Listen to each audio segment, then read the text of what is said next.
Hello students, कैसे हैं आप सभी। हम आगे करते हैं कैपिटल गेन के मिसलेनियस टॉपिक्स। मैंने पहले ही कहा था कि कैपिटल गेन चैप्टर वैसे बहुत इजी है, लेकिन वेराइटी बहुत सारी। कई सेक्शंस में आपको समझा चुका हूं।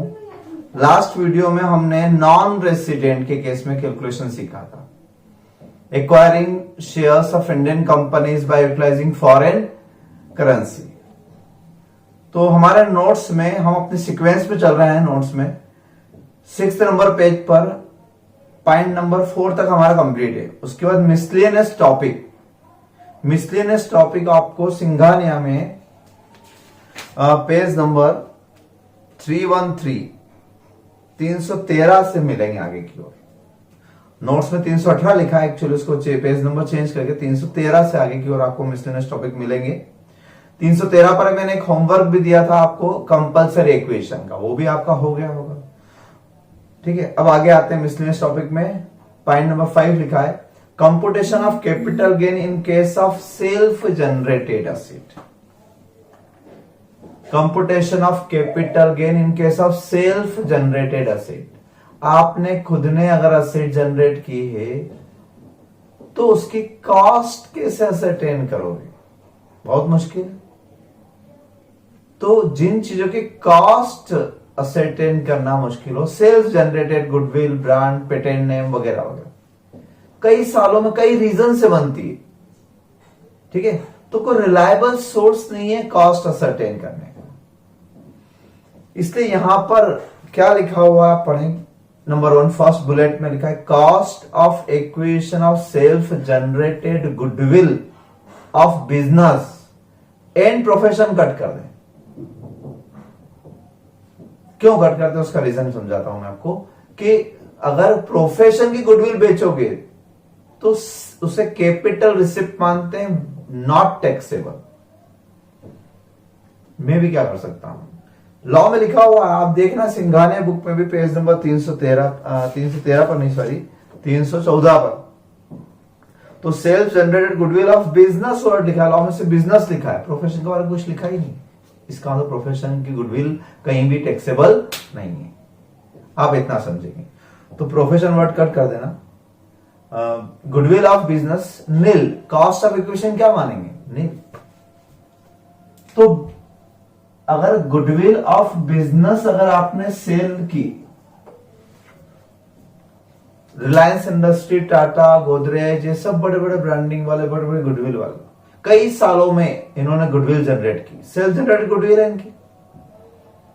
तो अगर सेल्फ जनरेटेड गुडविल है तो उस कंडीशन में अगर मान लो अभी गोदरेज से अपना गोदरेज वर्ड ये नाम बेच दे तो उसके लिए उनको अच्छे खासा सेल्स कंसिडरेशन मिल सकता है, करोड़ों अरबों रुपए। मान लो 500 करोड़ रुपए मिल गए, लेकिन उसके कॉस्ट ऑफ एक्विजिशन क्या माने? तो यहां लिखा है कॉस्ट ऑफ एक्विजिशन क्या मानेंगे? नील।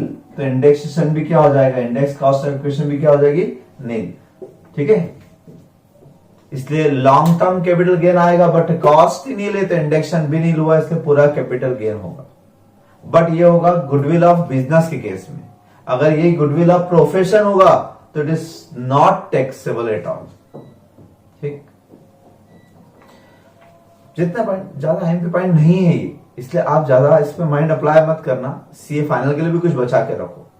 सारी चीजें आईपीसी में सीख लो, क्योंकि यहाँ वर्किंग नॉलेज है। मैं खुद आपको ज्यादा अंदर नहीं ले जाना चाहता हूं।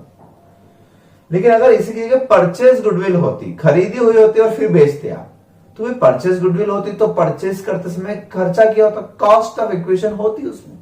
आपने आज से 5-10 साल पहले किसी से उनकी गुडविल खरीदी 200 में, तो 200 कॉस्ट हो जाएगी आपकी और 500 सेल हो जाएगी। इंडेक्शन करना होगा, इंडेक्शन कर देंगे ईयर वाइज।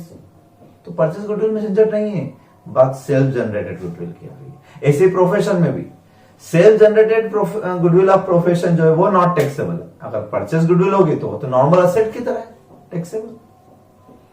दूसरा, cost of improvement of self generated goodwill of business, it is also nil. इसमें प्रोफेशन कट कर देना।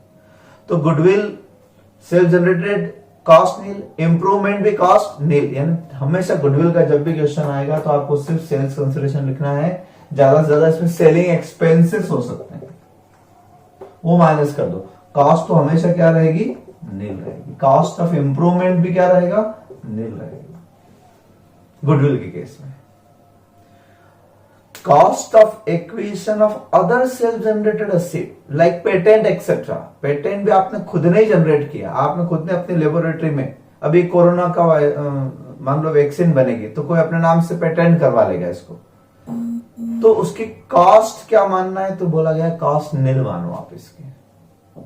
कई बार एक्सपेरिमेंट हुए होंगे, कई एक्सपेरिमेंट फेल हुए होंगे, तब एक एक्सपेरिमेंट पास हुआ होगा, तो कई बार कॉस्ट लगी हुई है, ऐसे तो बहुत सारे कॉस्ट हो जाएगी, करोड़ों अरबों रुपए की कॉस्ट हो जाएगी, इसलिए कॉस्ट ऑफ एक्विजिशन क्या मान लिया, नहीं।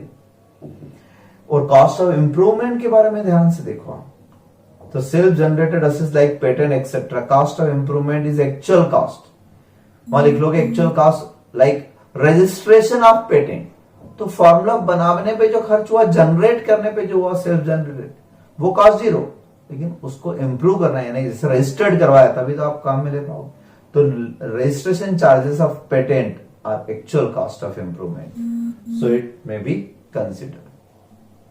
ये पॉइंट है, आप ये समझ लें, सिर्फ लास्ट पॉइंट याद रखना है कि in case of other assets cost of improvement will be actual cost, ठीक है, otherwise in case of self generated assets cost generally नहीं, ठीक। तो इसके ऊपर कोई अलग से क्वेश्चन आप देख लेना एक बार, पेज नंबर 314 पर नीचे 101.10 P1 कॉस्ट दे रखी है, लैंड, गुडविल, टेनेंसी राइट्स वगैरह वगैरह। तो अदर असेट्स में बहुत सारी चीजें आती है, गुडविल के अलावा और अदर असेट्स में क्या क्या आता है, तो पेटेंट, कॉपीराइट, टेनेंसी राइट्स, लो मार्क्स वगैरह वगैरह बहुत सारे। ये जो राइट वाली चीज होती है ना, अधिकार, बिजनेस का अधिकार, वो कई नाम होते हैं उसके, फ्रेंचाइजी वगैरह, तो वो सब चीजों के लिए यही रूल है, सेल्फ जनरेटेड है तो nil, otherwise improvement cost actual cost, other asset, और गुडविल में तो दोनों क्या हो जाएगा, नील। कर लेना आप ये क्वेश्चन। फिर 6th number point, 6th number point में बाद में बताता हूं, 7 पर आते हैं, transfer of securities in demat form, transfer of securities in demat form, इसके लिए आप आ जाएंगे पेज नंबर, सिंघानिया में पेज नंबर 315 पर 2 पैराग्राफ और दिए हुए, एक 101.11 बोनस शेयर्स का, एक 101.12 राइट एंटाइटलमेंट, दोनों कट कर दो। ये दोनों पॉइंट मैं ऑलरेडी आपको समझा चुका हूं, और अभी आगे भी शेयर्स के क्वेश्चन जब करवाऊंगा तब और आएंगे, इसलिए यहां डबल नहीं पड़ेंगे, तो ये दो कट कर देना। उसके नीचे आपको एक conversion of debenture and bonds into shares, ये भी कट कर देना। तो 315 नंबर पेज एक तरीके से पूरा कट हो गया। 316 नंबर पेज पर transfer of securities in demat form, इसको समझाने के लिए मुझे एक इलस्ट्रेशन पर आना है, मैं एक इलस्ट्रेशन दिया, आप ध्यान से देखें। आपने सुना होगा आजकल हम जब शेयर्स खरीदते हैं तो वो फिजिकल फॉर्म, जो शेयर सर्टिफिकेट आते थे, फिर मुझे बेचना होते थे तो मैं शेयर सर्टिफिकेट किसी के फेवर में ट्रांसफर करता था, ट्रांसफर के लिए बड़ा ट्रांसफर फॉर्म भर के कंपनी भेजना पड़ता था, बहुत लीगल फॉर्मेलिटीज थी, वो सब खत्म। आप अभी ऑर्डर दो अपने ब्रोकर को, वो शेयर मार्केट से शेयर खरीदेगा, ऑटोमेटिकली आपके डीमेट अकाउंट में आ जाएंगे, बेचना है बिक जाएंगे, ऑटोमेटिक उसमें से प्लस माइनस होता रहेंगे शेयर, तो कोई फिजिकल सर्टिफिकेट की रिक्वायरमेंट नहीं है। अब क्वेश्चन ये है, capital gain point of view से हम देखते हैं कि इलस्ट्रेशन दिया सिंघानिया में, वहीं देखिए आप 316 पर, प्रोविजन इलस्ट्रेटेड 1 जून 1997। तो डीमेट अकाउंट आप में से अगर किसी ने देखा हो तो मैं आपको इसको बिल्कुल सिंपल लैंग्वेज में समझाता हूं। आपने कभी पासबुक देखी, पासबुक या बैंक स्टेटमेंट देखा, उसमें एक कॉलम डेबिट, एक क्रेडिट और एक बैलेंस होता है, बैंकों में होता है ना।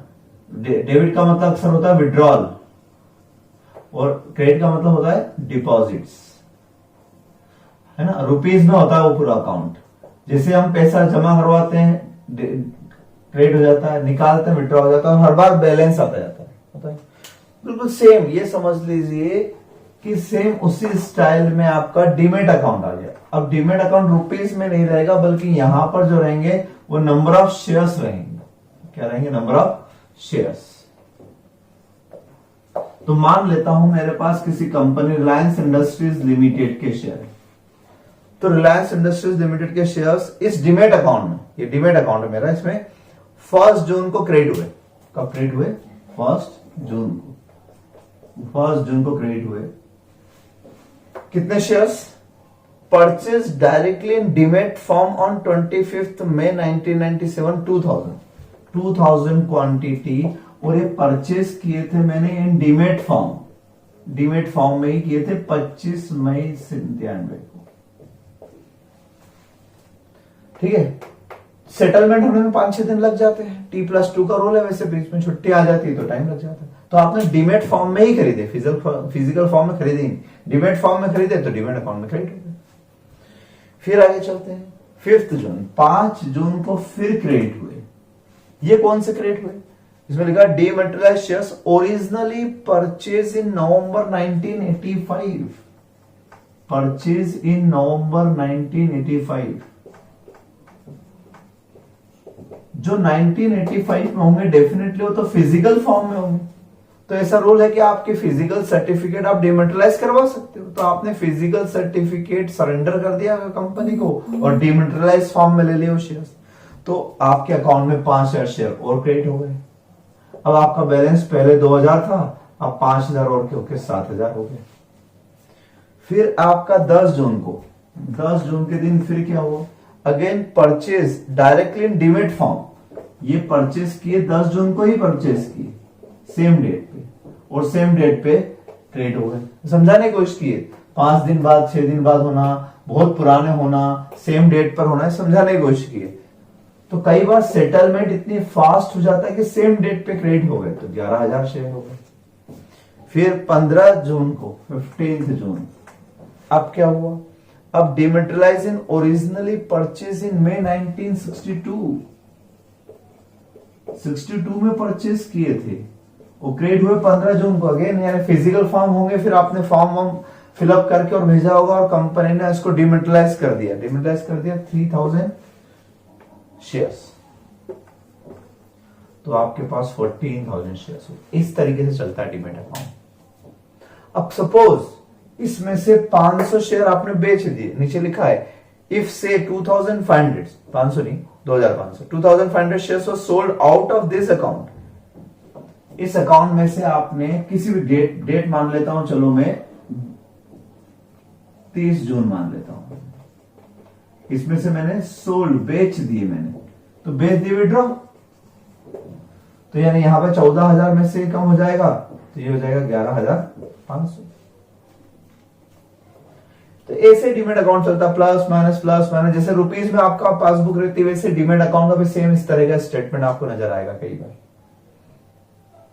सेम अकाउंटिंग होती, ऐसा एक कंपनी का दूसरी कंपनी, और ऐसा आप इस बैंक में, किसी और बैंक में, या किसी फाइनेंशियल इंस्टीट्यूशन के साथ खुलवा सकते हो। कोई एक डीमेट अकाउंट की जरूरत नहीं, आप 5-10 डीमेट अकाउंट खुलवाओ। तो एक डीमेट अकाउंट इस बैंक में है, मेरा एक डीमेट अकाउंट दूसरे बैंक में हो सकता है, पॉसिबल है। लेकिन मुझे जो ये कंसेप्ट लगाना है वो अकाउंट वाइज लगाना है, इस अकाउंट का और उस अकाउंट का कंसेप्ट अलग अलग लगेगा। पहले यहां देखता हूं, 2,500 शेयर्स आपने बेचे, खरीदे थे तब तक तो कोई कैपिटल गेन नहीं था, लेकिन जैसे ही बेचे तो आपको कैपिटल गेन निकालना पड़ेगा। तो कैपिटल गेन जब निकालेंगे हम, तो सेल्स कंसिडरेशन, तो 2,500 शेयर का आपको दिया होगा क्वेश्चन में, कितने के रेट से बेचे, मान लो ये 50 के रेट से बेचे, तो सेल्स कंसिडरेशन तो आपको मिल जाएगा। लेकिन इनकी कॉस्ट ऑफ इक्विजिशन क्या लूं, index cost of acquisition, long term, short term, सब कैसे गिने। तो अब हम इसके बारे में रूल पढ़ते हैं। क्या रूल है आप देखें, नोट्स में आए 6 नंबर पेज पर 7th पॉइंट, सबसे last point, FIFO method according to the date of credit in demat account. FIFO method according to date of credit in demat account should be use account wise word पे डलाइन। Account wise का मतलब है कि मैंने जैसे कहा Reliance industry के शेयर यहां खरीदे मैंने, ये मेरा एसबीआई में अकाउंट है, एसबीआई सिक्योरिटीज में अकाउंट है मेरा, एक मेरा एक्सिस में भी डीमैट अकाउंट है, वहां भी रिलायंस खरीदता हूं, यहां भी रिलायंस खरीदता हूं, सेम डेट पे यहां पे भी खरीदा, वहां पर भी खरीदा, ये एक दिन आगे पीछे भी खरीदा। तो आप फीफो मेथड ऐसे नहीं लगा पाओगे, सारे अकाउंट सामने रखो, पहले किस में खरीदा फिर बेचा किस में, ऐसे नहीं कर पाएंगे, अकाउंट वाइज करना। इस अकाउंट की फीफो मेथड इसकी डेट से चलेगी और उस अकाउंट की उसकी डेट से चलेगी, कंपनी भले सेम हो। तो हो सकता है कि आपने 10 जून को उधर भी खरीदे हो, तो वो 10 जून वाला फिगर यहां नहीं लाएंगे, यहां की फीफो मेथड यहां से चलेगी। अब दूसरा क्वेश्चन ये कि FIFO method first in first out, यानी 2500 शेयर जो गए कौन से वाले गए, इस डेट से चले या इस डेट से चले, कौन से गए, यानी ये 1962 सबसे पुराने, ये इसमें से 2000 बेचे या ये जो सबसे पहले क्रेडिट हुए इनमें से बेचे। तो क्या लिखा हुआ है रूल्स में, क्या लिखा हुआ है, FIFO method according to the date of credit in demat account, date of credit, date of credit क्या है, ये डेट ऑफ क्रेडिट, इसके अकॉर्डिंग फीफो लगाना। ठीक, इसका मतलब ये हुआ कि जो शेयर्स हमने बेचे हैं 2500 शेयर, ये 2000 ये वाले बेचे हैं और 500 शेयर इसमें से बेचे हैं, 2000 ये और 500 इसमें, क्योंकि date of credit first in ये, तो इस फर्स्ट इन फर्स्ट आउट ये मानेंगे। अगर यहां से करूंगा तो 1962 पहले आएगा, ये वाले शेयर माइनस करना पड़ेंगे, बट नहीं, आपको ये करना है। देखना बड़ा ध्यान समझना, बात बहुत छोटी सी है, हालांकि आएगी भी नहीं एग्जाम में, कोई एमपी पॉइंट नहीं है सारे जितने मैं समझा रहा हूं आपको, ये मिसलेनियस वगैरह, बट फिर भी देख लेते हैं, छोटे छोटे पॉइंट है। ठीक है, तो FIFO method applied on the basis of date of credit in demat account wise, each account consider separately. फिर आगे लिखा है cost of acquisition of that share should be taken first which are credited first in demat account irrespective of their actual date of purchase। यहां पर भी क्या लिखा है पढ़ लेते हैं। Then the period of holding in the cost of acquisition of first 2000 shares should be as from May 1997 and the cost thereof, whereas the 500 shares will be treated as having been acquired in November 1985 at the relevant। This is the effect of FIFO method। तो अब क्या कहना चाहते हैं कि यहां से हम कॉस्ट किसकी ले, शेयर्स तो ये ले ली, कॉस्ट क्या इसके लें क्या? कायदे से देखा जाए तो जो सबसे पहले शेयर खरीदे थे वो बिकना चाहिए, लेकिन नहीं, क्लियर लिखा है लॉ में क्रेडिट, ये डेट आईएमपी नहीं, ये डेट आईएमपी है, इसलिए आप ये वाला शेयर ले रहे हो ना, तो कॉस्ट भी इसी के लोगे, 2000 शेयर की कॉस्ट लेंगे, तो 2000 शेयर आपकी कॉस्ट जो भी होगी कॉस्ट, मान लो 2000 शेयर यहां पर मैंने 5 रुपए के रेट से खरीदा था, तो 5 रुपए के हिसाब से कॉस्ट लूंगा। ये 5000 शेयर मैंने यहाँ पे 6 रुपए के रेट से खरीदे थे, तो इस 5000 शेयर में से कितने लेना है, 500 शेयर लेना है 6 रुपए के रेट से, ये कॉस्ट लेना है। तो कॉस्ट इसकी नहीं लेना है, उसी की लेना है। ठीक, अब कॉस्ट आपने ले ली ऑफ दैट शेयर, है ना। लॉन्ग टर्म शॉर्ट टर्म कैसे गिने, लॉन्ग टर्म शॉर्ट टर्म कैसे गिनते हैं, from the date of purchase to the date of sale. तो आप ध्यान से देखो, ये खरीदे थे आपने 25 मई को 2000 शेयर, और बेचे कब आपने 30 जून 97 को, इसी साल बेच दिए, तो लिस्टेड शेयर से 12 महीने से अंदर बेच दिए, तो क्या कहलाएगा, शॉर्ट टर्म। तो इन 2000 शेयर पे जो कैपिटल गेन निकालूंगा, इसका मतलब मुझे अलग अलग निकालना पड़ेगा, तो इन 2000 शेयर पे जो कैपिटल गेन निकलेगा वो शॉर्ट टर्म कैपिटल गेन कहलाएगा। और ये जो 500 शेयर है ये इसमें से माने मैंने, और ये कब खरीदे थे, 85। डेट वो नहीं लेना है, वो डेट सिर्फ किस लिए लेना है, फर्स्ट इन फीफो मेथड के लिए लेना है, लेकिन एक्चुअल कॉस्ट तो कैसे आएगी, एक्चुअल डेट से आएगी ना। तो लॉन्ग टर्म शॉर्ट टर्म की काउंटिंग, कॉस्ट की काउंटिंग, ये सब एक्चुअल यहां से आएगी 1985 से, तो ये लॉन्ग टर्म हो जाएगा। ठीक है, बेचे आपने दोनों को साथ में, तो बेचे भले आपने सेम साथ में, मान लो इसको भी 60 रुपए के रेट से बेचे, इसको भी 60 रुपए के रेट, ये होगा सेल्स कंसिडरेशन। लेकिन कॉस्ट, अब कॉस्ट में क्या होगा, इस केस में तो आपको सीधे सीधे एक्चुअल कॉस्ट ऑफ एक्विजिशन करना है, कॉस्ट ऑफ एक्विजिशन, इंडेक्शन करना ही नहीं, तो 2000 इंटू 5, 2000 इंटू 5 रुपए के रेट से, तो ये आ जाएगा आपका शॉर्ट टर्म कैपिटल। और इस केस में आपको क्या करना है, इस केस में आपको इंडेक्सेशन करना है, इंडेक्स कॉस्ट ऑफ एक्विजिशन।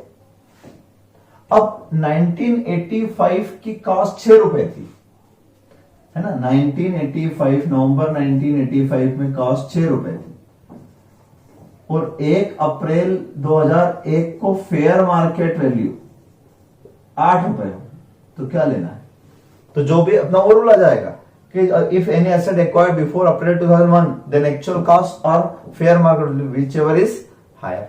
तो 8 रुपए के रेट से करना पड़ेगा ना मुझे, तो ये 500 शेयर 8 रुपए के रेट से होगा। इनटू इंडेक्शन भी करना पड़ेगा। इंडेक्शन कैसे, 2001 का 100 और जो भी हमने बेचा होगा तब का। तो खैर ये 97 बहुत पुराना दे रखा है इन्होंने, इन सबको आप 2019 कर लें या 20 कर लेंगे तो भी आपको बात समझ में आएगी। तो अगर 2019-20 है ये, तो 19-20 का इंडेक्स लगा दूंगा। ये 97 तो सिंघानिया में बहुत पुरानी बात दे रखी है, ठीक है। तो इन शॉर्ट में क्या कहना चाहता हूं, आप समझे मेरी बात को, कि हम कौन से शेयर बिके, पहले ये क्वांटिटी का जो खेल है प्लस माइनस का, कौन से आए कौन से गए, यहां आप इस डेट से चलेंगे। FIFO method applied on date of credit basis, बस इतना सा काम है। उसके बाद long term short term calculate करना, इंडेक्सेशन करना, एक्चुअल कॉस्ट देना, depends on actual date of purchase. ये एक्चुअल से चलेंगे, 85 तो 85 से चलेंगे, 97 है तो 97 से चलेंगे, ठीक। ये कंसेप्ट है। चलिए आगे। और ये शॉर्ट टर्म क्यों कहा था मैंने, ये शॉर्ट टर्म इसलिए कहा था कि ये 97 में खरीदा और 97 में ही बेच दिया। अब अगर आप इसको 19 करते हो तो 19 में खरीदा और 19 में ही बेच दिया, इसलिए शॉर्ट टर्म। वरना ये मत सोच लेना कि सर यहां तो 97 लिखा और आप 19-20 का क्वेश्चन करवाते हो, तो 97 से 19-20 है तो लॉन्ग टर्म हो गया। नहीं, मैं 97 का 97 से करवा रहा हूं, मैं सिंघानिया क्वेश्चन करवा रहा हूं, मेरे मर्जी से नहीं बनाया मैंने क्वेश्चन। तो आप जरा कंसेप्ट क्लियर रखें, ठीक है। बहुत छोटा सा रूल है, समझ जाना। चलिए 8th नंबर पॉइंट, 8वां पॉइंट है। लेकिन इस पॉइंट को समझ करने से पहले मैं एक बात बताता हूं, वो ये कि क्या इंश्योरेंस कंपनी आपको जब क्लेम देती है, आपकी कोई कैपिटल असेट, आपकी कोई कैपिटल असेट टूट फूट जाए, चोरी हो जाए, कुछ भी हो जाए, तो आपने देखा होगा इंश्योरेंस कंपनी आपको क्लेम देती है ना। क्या वो इंश्योरेंस क्लेम टैक्सेबल होना चाहिए? आपके गोडाउन में स्टॉक जल गया, आग लग गई, स्टॉक जल गया, तो स्टॉक तो वैसे भी कैपिटल असेट नहीं होता, इसलिए उसके को क्लेम मिलेगा, वो तो बिजनेस सेट में जाएगा। लेकिन कोई कैपिटल असेट, ज्वेलरी चोरी चले गई आपकी, ठीक है, ऐसी कोई भी कैपिटल असेट आपकी चले गई, मशीनरी में छत गिर गई तो मशीनरी आपकी खराब हो गई, टूट गई, इंश्योरेंस कंपनी से क्लेम मिला। बिल्डिंग भूकंप में टूट गई तो आपको इंश्योरेंस क्लेम मिला, ठीक है। अब ऐसी कंडीशन में क्या इंश्योरेंस क्लेम टैक्सेबल होना चाहिए? यानी हम क्या ये मान लें कि हमने हमारे एसेट इंश्योरेंस कंपनी को बेच दी, बदले में उन्होंने कंपनसेशन दे दिया, तो यस आपको लगेगा कि सर कुछ केस में सही, और यहां पे लॉ में भी ऐसा ही लिखा हुआ है कि कुछ केस में टैक्सेबल है और कुछ केसेस में टैक्सेबल नहीं। तो समझते हैं तो क्या लिखा हुआ है 8th नंबर पॉइंट नोट्स का पेज नंबर 7 पर। और अगर आप सिंघानिया बुक में से देखना चाहते हैं तो पेज नंबर 316 पर, या आप किसी और बुक से पढ़ रहे हैं तो वहां देखिए पॉइंट बराबर मिलेगा। हम देखते हैं इसमें क्या लिखा हुआ है, insurance claim received for damage और डिस्ट्रक्शन ऑफ कैपिटल असेट। तो पहली बात डैमेज किसका होना चाहिए? कैपिटल असेट का। स्टॉक कैपिटल असेट होता ही नहीं, rural agriculture land capital asset होता ही नहीं, तो हम सिर्फ कैपिटल असेट की बात करेंगे। To be treated as transfer, क्या मानना है? ट्रांसफर मानना है।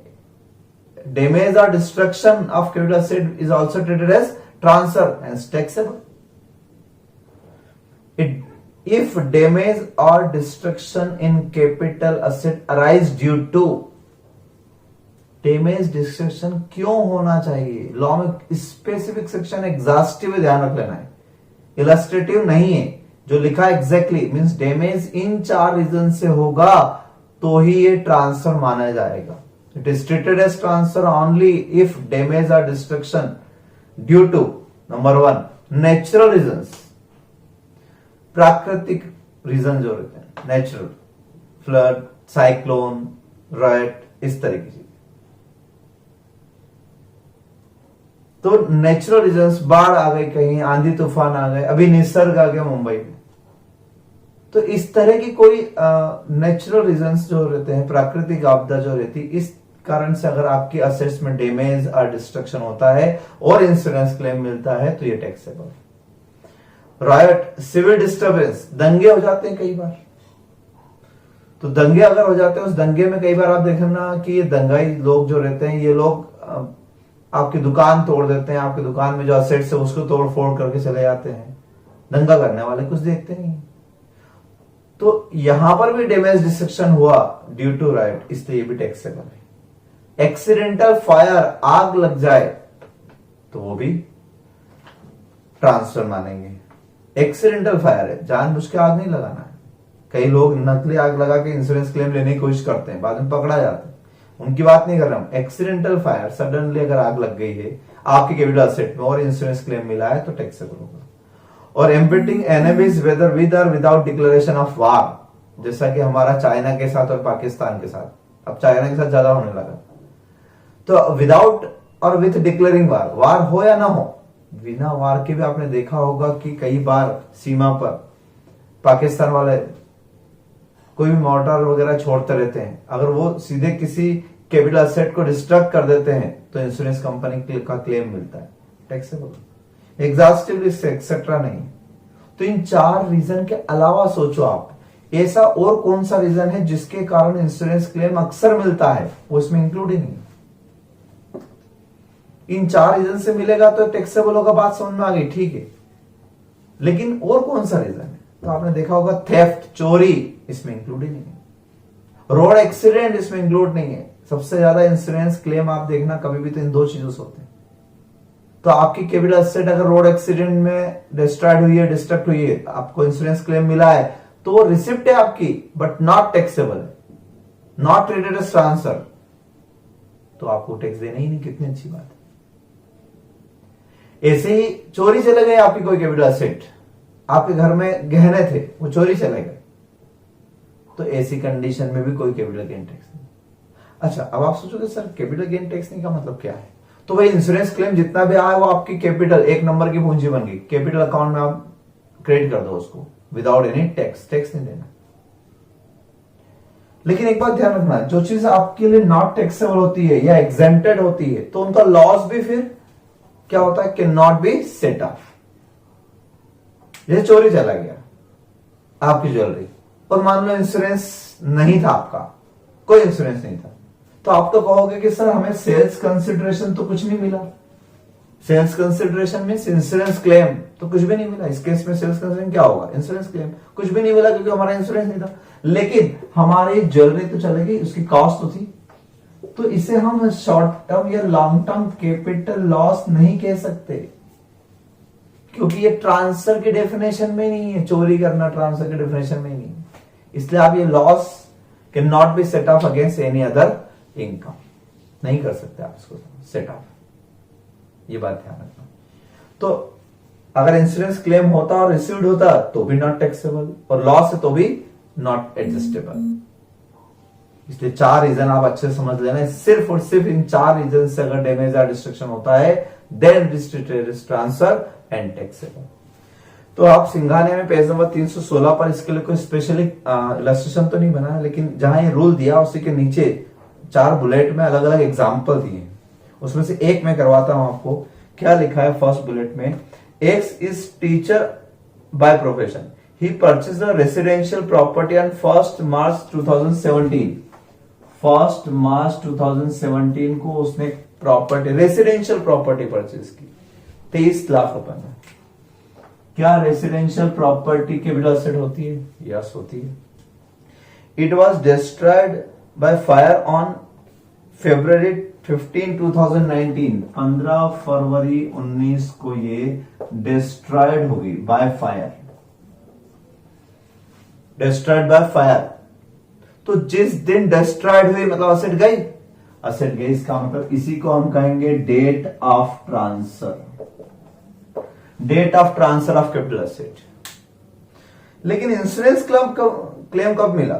Gets insurance compensation 24 lakhs on April 20, 2019।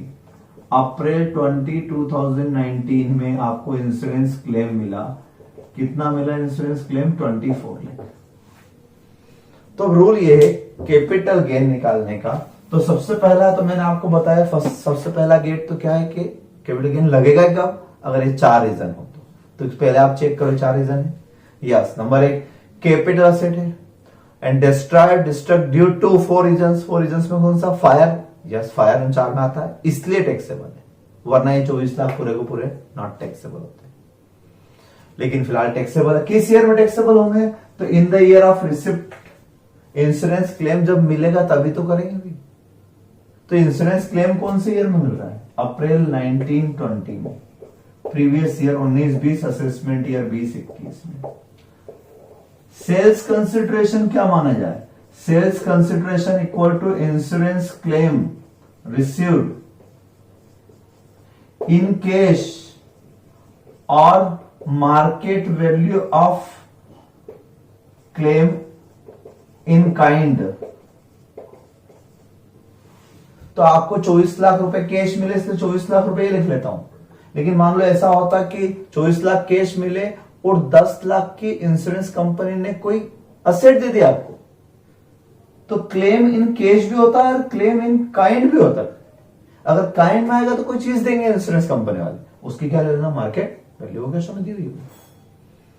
तो टोटल क्लेम, यानी कहने का मतलब है जो भी इंश्योरेंस कंपनी से मिले, ठीक है, whatever received from insurance company is considered as full value of consideration. So 24 lakh less वही लॉन्ग टर्म शॉर्ट टर्म गिनना। तो लॉन्ग टर्म शॉर्ट टर्म कहां से? From the date of equation to the date of transfer. तो transfer तो यही हो गया था ना, यहां थोड़े ना। तो यहां से यहां तक गिनो, यहां से यहां तक गिनोगे तो मार्च 17, मार्च 18, मार्च 19। लैंड एंड बिल्डिंग में 24 महीने का रूल है, आपको मैंने बताया था।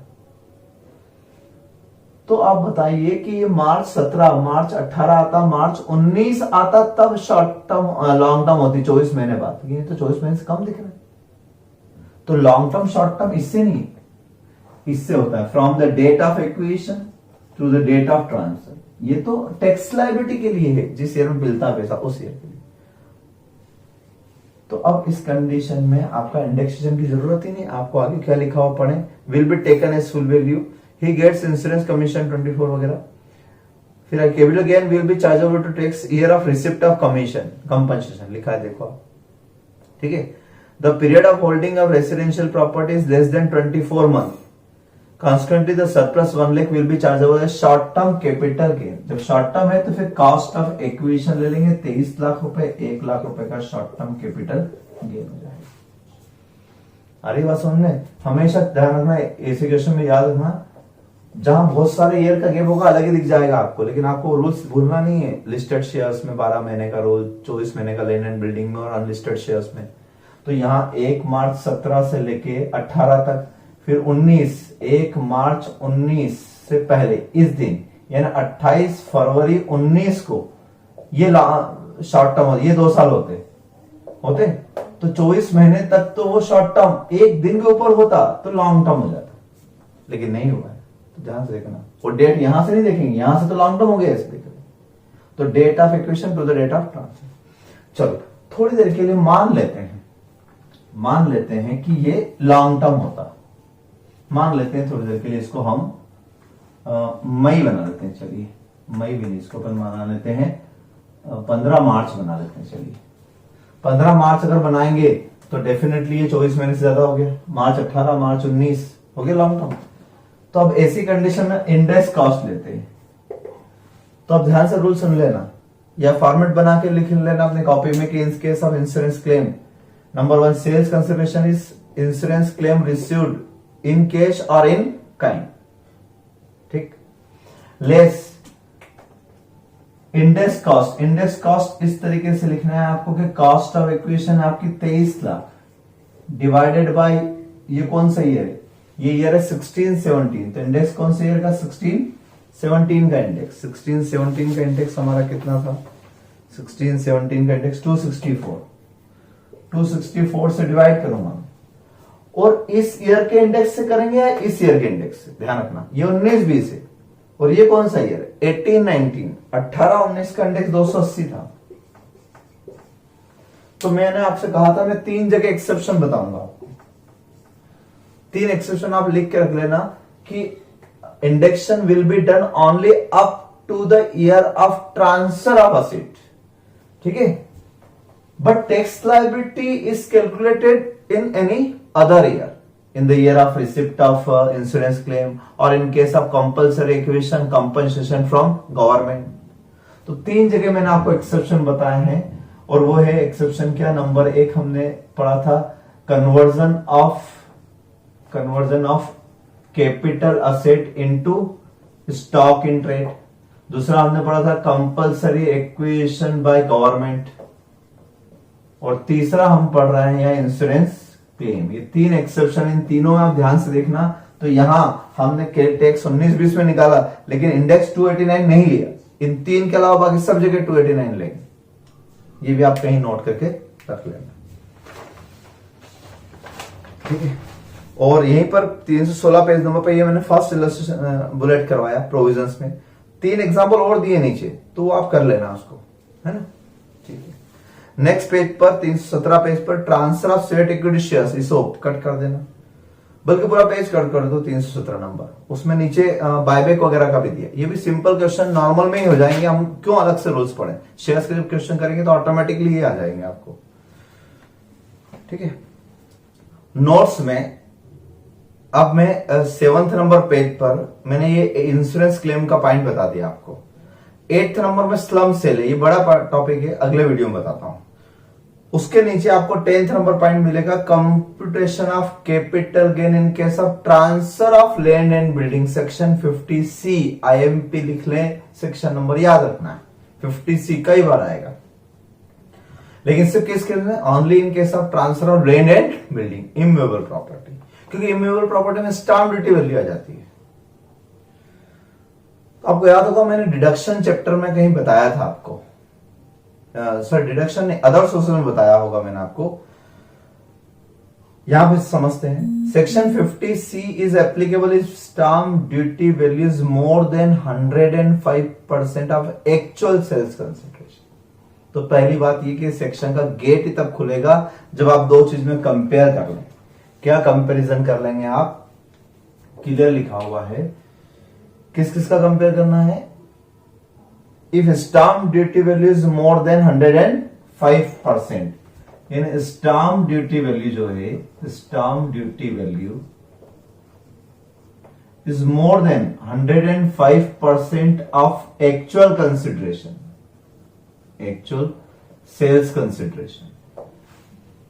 यानी मान लो कि मेरा सेल्स कंसिडरेशन जो है वो किसी को मैंने अपनी प्रॉपर्टी 2 लाख रुपए में बेची, कितने में बेची, 2 लाख रुपए में बेच दी, तो इसका 105%, इसका 105% का मतलब सिर्फ 5% एक्स्ट्रा, ये समझ लो, यानी 2,10,000।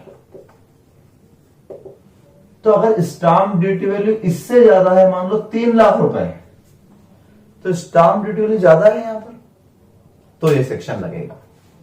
और अगर स्टाम्प ड्यूटी वैल्यू आपकी 2 लाख से ज्यादा होती लेकिन 2,10,000 से कम होती, 2,09,000 होती मान लो, तो ये सेक्शन अप्लाई नहीं होता।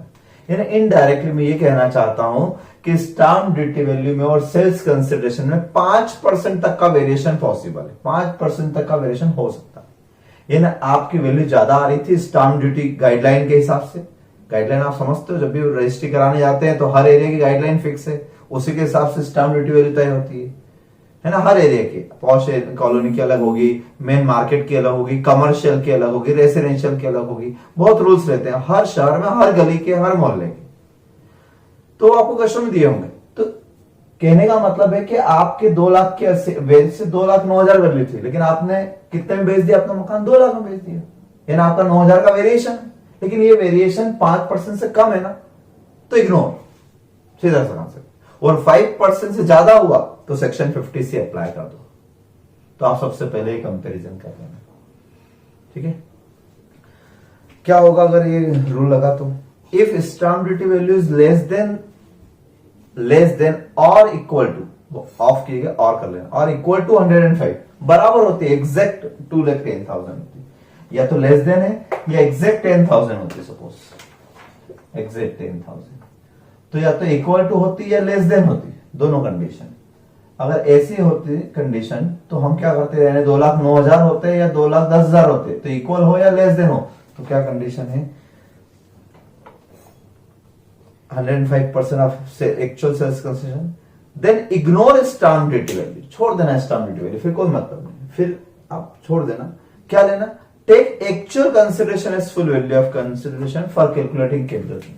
तो जब मैं कैपिटल गेन कैलकुलेट करूंगा तो सेल्स कंसिडरेशन में मैं स्टाम्प ड्यूटी वैल्यू को इग्नोर कर दूंगा, कोई मतलब नहीं, क्योंकि stamp duty value is equal to और लेस देन 105।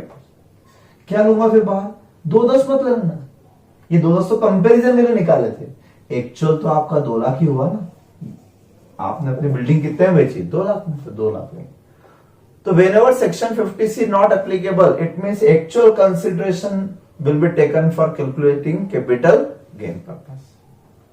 ये केस याद रखेंगे आप, कम वाला या इक्वल वाला। अब मैं ज्यादा वाला बताता हूं, ज्यादा वाला केस करते हैं, उल्टा केस करते हैं। इसी क्वेश्चन में अगर ऐसा होता कि आपके स्टाम्प ड्यूटी वैल्यू, जैसे ये आ रहा है 2,10,000 और आपके स्टाम्प ड्यूटी वैल्यू से ज्यादा होती, 2,15,000 होती, ज्यादा है 2,11,000 भी होती, बहुत ज्यादा भी हो सकती थी इन लोग। तो इनका क्या कहना है, इनका ये कहना है, नीचे आप देखें, where stamp duty value is more than 105% of actual consideration. तो सामने क्या लिखा है, स्टाम्प ड्यूटी वैल्यू, एंड उसको पूरा लिख लो, stamp duty value will be taken as full value of consideration. तो जब मैं कैपिटल गेन कैलकुलेट करूंगा तो सेल्स कंसिडरेशन में मैं क्या लूंगा, स्टाम्प ड्यूटी वैल्यू लूंगा, स्टाम्प ड्यूटी वैल्यू, यानी 2,15,000 से क्वेश्चन करूंगा, माइनस जो भी इंडेक्स कॉस्ट वगैरह वाला रूल है। तो ये वाला रूल सेल्स के लिए, कॉस्ट के लिए नहीं है, सेल्स के लिए रूल बता रहा हूं मैं आपको, क्या सेल्स लेना। आप बोलोगे सर ऐसा क्यों, ऐसा इसलिए है कि अगर मान लो ऐसा रूल नहीं बनाते तो कई बार ऐसा होता है कि गाइडलाइन के हिसाब से मकान की कीमत 10 लाख, बड़ी बड़ी जमीन की कीमत, और करोड़ों में बोल सकते हो आप, 10 लाख थी, और आपने जानबूझकर टैक्स बचाने के लिए रजिस्ट्री में क्या लिखवा दिया, 2 लाख के, हमने तो 2 लाख में बेची, बाकी पैसा आपने ऊपर से ले लिया उससे, क्योंकि बिकी तो ज्यादा होगी डेफिनेटली, लेकिन आपने टैक्स बचाने के लिए रजिस्ट्री में एक नंबर जो डॉक्यूमेंट होता है, लीगल डॉक्यूमेंट, उसमें आपने लिखा दिया कि हमने तो 2 लाख में बेच दी, मेरा फ्रेंड था, मैंने कम में बेच दी। तो अब ऐसी कंडीशन में गवर्नमेंट बोल रही है कि हो सकता है आपने टैक्स बचाने की कोशिश की, और हो सकता है आपने वाकई अपने फ्रेंड की मदद करने के लिए कम में बेची, लेकिन गवर्नमेंट इस बात को नहीं मानती। गवर्नमेंट बोलती, गवर्नमेंट का रूल बना दिया फिक्स, यहां कोई एक्सेप्शन नहीं आ रहा है, फिक्स रूल बना दिया कि whenever stamp duty value is more than 105% of actual consideration, then stamp duty value will be considered as full value of consideration। तो टैक्स बचाने के लिए लोग 2 लाख लिख सकते थे, इसलिए गवर्नमेंट ने बोला नहीं 2 लाख नहीं, हमने जो गाइडलाइन तय की है 10 लाख वही मानेंगे हम, और उसमें से आप टैक्स निकालो। ये इसलिए क्योंकि वाकई में सबसे ज्यादा ब्लैक मनी अगर कहीं रोटेट होती थी तो वो इमूवेबल प्रॉपर्टी में होती थी, अक्सर ऐसा होता था। अच्छा, सामने वाले के लिए भी फायदा था, सामने वाले को 10 लाख रुपए की रजिस्ट्री कराता वो, तो 10 लाख एक नंबर की पूंजी लग जाती, तो उसने सोचा अच्छा है 2 लाख में निपट जाएंगे, तो 2 लाख का ही चेक दिया उसने, एक नंबर की कैपिटल, बाकी उसने अपने ब्लैक मनी में से दे दिया। तो अक्सर जितने ब्लैक मनी वाले लोग हैं वो यही तो करते हैं। आज भी है वेरिएशन, यहाँ पे आज भी वेरिएशन है, प्रॉपर्टी का सौदा हुआ 10 लाख का, लेकिन 2 लाख रुपए आपने एक नंबर में दिखा, 8 लाख आपने ऊपर से दे दी कैश में। और आज भी कई एरिया में गाइडलाइन के साथ स्टाम्प ड्यूटी कम है, हो सकता है ये मकान इससे भी ज्यादा में बिका हो सकता है इसकी मार्केट वैल्यू 50 लाख, आपने 50 लाख रुपए में बेचा हो ये मकान, सामने वाले से 50 लाख रुपए ले, लेकिन उसमें 10 लाख आपने चेक से ले लिए, बाकी 40 ऊपर ले लिए।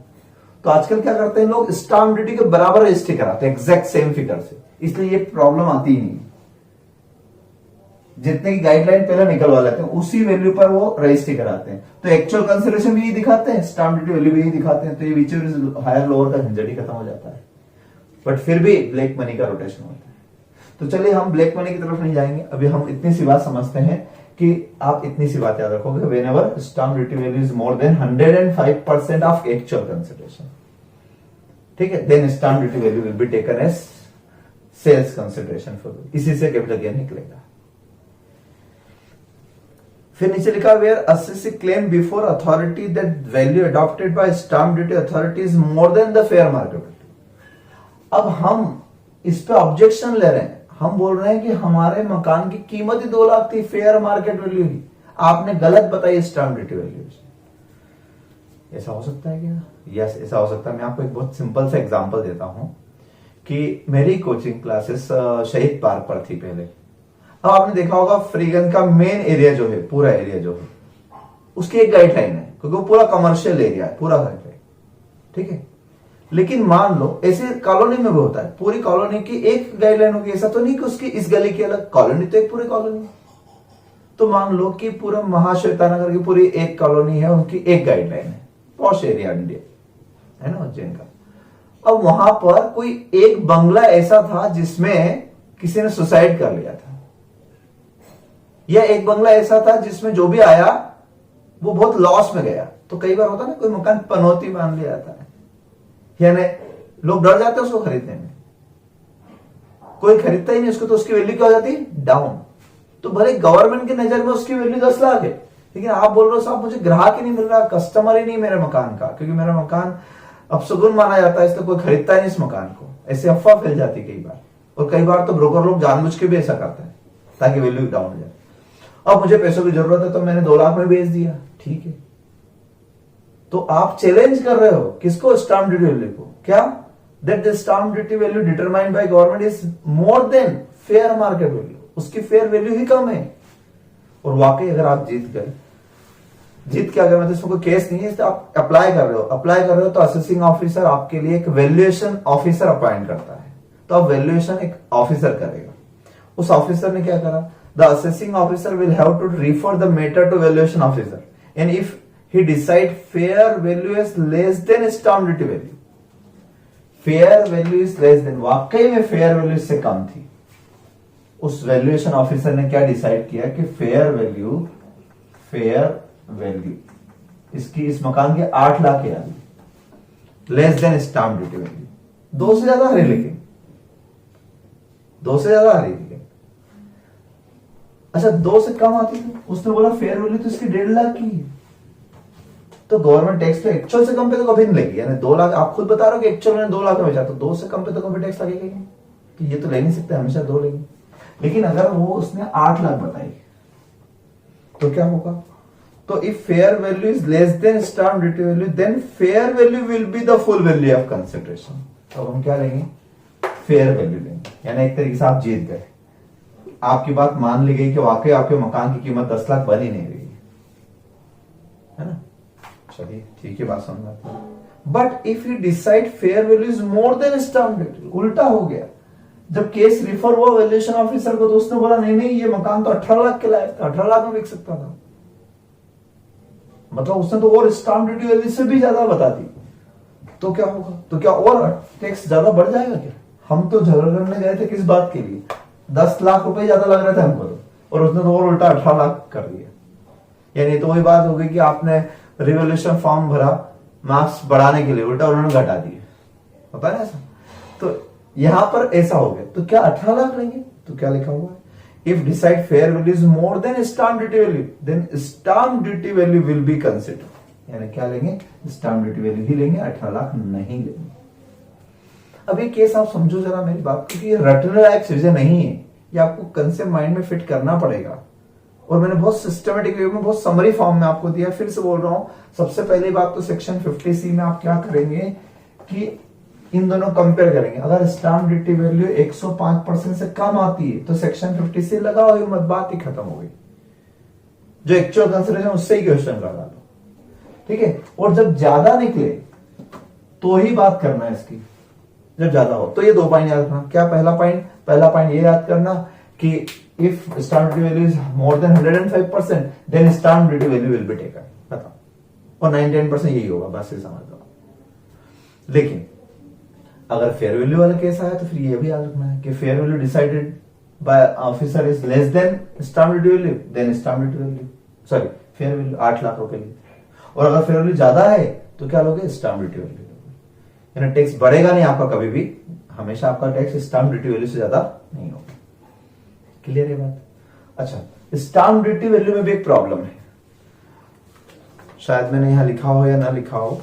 स्टाम्प ड्यूटी वैल्यू में भी एक प्रॉब्लम है, वो ये कि किस दिन की स्टाम्प ड्यूटी वैल्यू है। आपने देखा होगा कि एक डेट ऑफ एग्रीमेंट होता है, डेट ऑफ एग्रीमेंट, और एक होता है डेट ऑफ रजिस्ट्रेशन। तो मकानों में आप पहले एग्रीमेंट करते हो, है ना। आपने एग्रीमेंट किया 1 जून 19 को, आपने उस वक्त एडवांस मनी ले ली, फिर आपने टाइम दे दिया उसको कि 3 महीने में रिमेनिंग अमाउंट पे कर देना।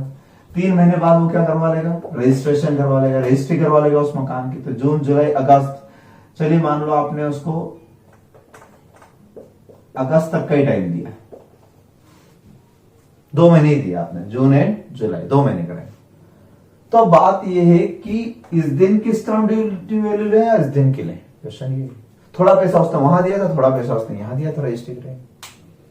ट्रांजेक्शन कंप्लीट हो, वो फॉरफिट वाला रूल वहां याद मत कर लेना, उसमें तो ट्रांजेक्शन खत्म हो जाता है। नहीं तो ट्रांजेक्शन कंप्लीट है, उसने बकायदा पैसा देकर रजिस्ट्री करवा ली, तो अब कौन सी डेट कर दे। तो इसके बारे में भी रूल है। आप यहां पर एक काम करना, एक लाइन लिख लेना, यहां पे बोर्ड पे लिख देता हूं वो लाइन कि if as on the date of agreement any amount, any part of consideration is paid by account pay check or any banking channel, NEFT, RTGS वगैरह, then stamp duty as on the date of agreement will be considered, even if the stamp duty value change as on the date of registration. तो stamp duty value यहां पर 10 थी, यहां 15,000, तो भी इससे कोई मतलब नहीं, वही लेंगे। ठीक है, क्यों? क्योंकि वहां पर पेमेंट हुआ, बट वहां पेमेंट किससे होना चाहिए, पार्ट ऑफ पेमेंट, भले 1,000 रुपए, bye account pay check, account पे ड्राफ्ट और any other banking channel, RTGS, NEFT, net banking etcetera, ताकि आप प्रूव कर पाओगे ना कि हमारा एग्रीमेंट हो गया था।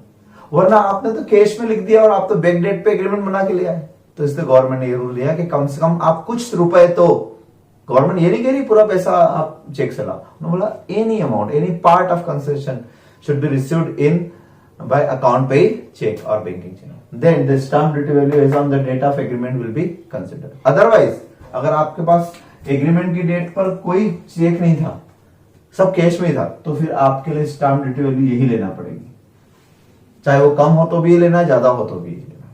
इसलिए यहाँ कोई विच इज हायर लोअर या विच इज लेटर अर्लियर का कंसेप्ट नहीं, सब कुछ डिपेंड करेगा इस शर्त पे जो मैंने आपको बताई। ये लाइन आप यहां लिख सकते हो, ठीक है। चलिए आगे चलते हैं। एक और है लास्ट, आज के लिए आखिरी, sales consideration in case of unquoted shares. Unquoted means not listed. Listed में तो शेयर मार्केट में प्राइस मिल जाती है, उसकी फेयर वैल्यू तो बहुत इजी होता है डिटरमाइन करना। हाँ, आप शेयर मार्केट में टर्मिनल पे देख लो, 2 मिनट में मालूम पड़ जाएगा, वही तो फेयर वैल्यू है, क्योंकि वो तो सारे पूरे इंडिया लेवल पे सारे नॉलेजेबल पर्संस के बीच में ट्रांजेक्शन हो रहा है। लेकिन हम बात कर रहे हैं अनकोटेड यानी अनलिस्टेड शेयर्स के केस में, सेक्शन 50CA, ये कोई आईएमपी सेक्शन नहीं है, आईएमपी ये था 50C। एक्चुअल कंसिडरेशन और कर लेना उसको, fair market value which ever is more, बस सीधा सा। सिर्फ किस केस में बात कर रहा हूं, शेयर्स में। हर असेट में चेक मत कर देना। ज्वेलरी बेची, हो सकता है कंफ्यूज करने के लिए वहां भी फेयर वैल्यू दे दे, नहीं, सिर्फ अनकोटेड शेयर अंडरलाइन कर लेना, उस पे रूल है कि एक्चुअल और फेयर मार्केट वैल्यू। हर जगह कंपैरिजन नहीं है, सिर्फ 50C में यहाँ इमूवेबल प्रॉपर्टी में स्टैम्प ड्यूटी का कंपैरिजन और कहीं कोई कंपैरिजन नहीं। बाकी सब जगह जो एक्चुअल कंसिडरेशन है वही लेना है, ठीक है। तो ये ज्यादा एमपी याद रखना, ये सिर्फ अनकोटेड शेयर के केस में, इसलिए मैंने एक लाइन में इसको खत्म कर दिया। क्लियर यहां तक बात? चलिए इसके लिए कोई इलस्ट्रेशन अगर आप करना चाहें तो पेज नंबर 319 पर आपको P2 P3 मिलेगा, सेक्शन 50C का, या स्टडी मटेरियल में भी आपको इसकी डिटेल मिल सकती है, आप चाहें तो वहां से भी कोई इलस्ट्रेशन कर सकते हो, ठीक। लेकिन ज्यादा डीप में नहीं जाना, मैंने आपको इन शॉर्ट सारी बात समझा दी और बहुत अच्छे से लिख भी दिए नोट्स में, बस यही करना है, ठीक है। Thank you so much.